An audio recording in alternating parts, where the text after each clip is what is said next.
pretty common knowledge that Borderlands 3 is probably one of the most criticized games in the entire series.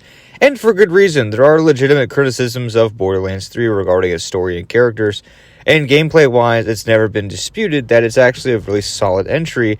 However, having to disable subtitles and turn off audio really doesn't help the game feel better.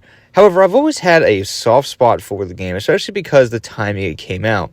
The hype for this game was real. We've been waiting quite a long time for Borderlands 3, and it was actually right around the time that I met the girl who would become my wife and the mother of my children when the first trailer dropped.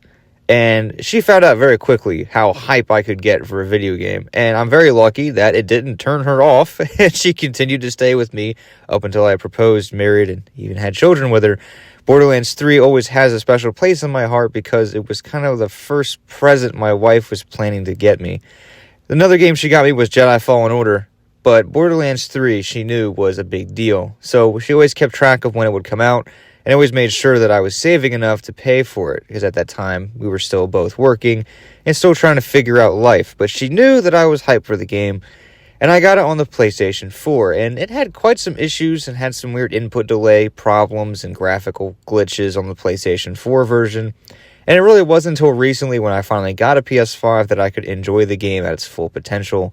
But still, I played a good bit of it, and despite the story issues, I do somewhat enjoy most of Borderlands 3. I'd say 80% of the game is fun, 20% of it makes you want to gouge my ears out, but it's still a good time, especially if you don't listen to the dialogue.